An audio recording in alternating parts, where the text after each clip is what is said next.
Hi, I'm Dr. Andy Evans, board-certified toxicologist and trained hazmat technician. I'm also a member of the Cary, North Carolina Community Emergency Response Team, and I teach classes in hazmat and terrorism survival. About 3 years ago, I developed a technique for removing contaminated pullover shirts that I now teach in my classes. This technique is to be used by the public when they're unable to use the official technique of removing pullover shirts, which is to cut it off with scissors.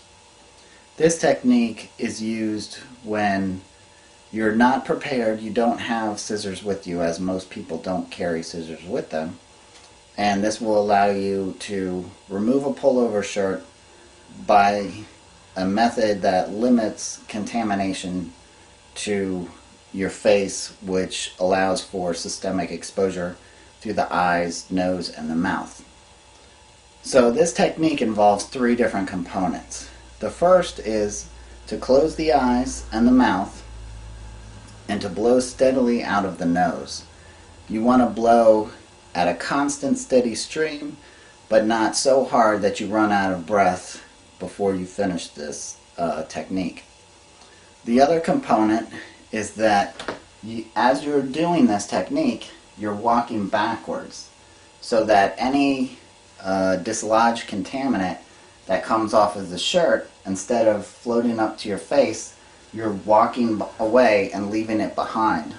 Now you want to do this at a steady state, a steady pace, not too fast, because if you go too fast, you could create currents that blow the dust and contaminate back into your face. Now the third component is a technique for removing the shirt. It starts out by grabbing the collar of the shirt and pulling it away from your face, and then pulling it up to about nose level.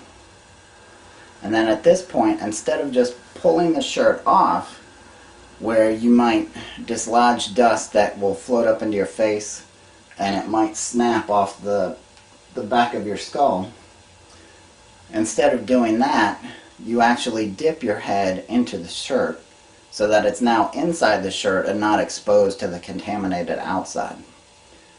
So like this. Then once you're at that point, you continue to pull the shirt off over your head, pulling on the collar, and bend over at the same time.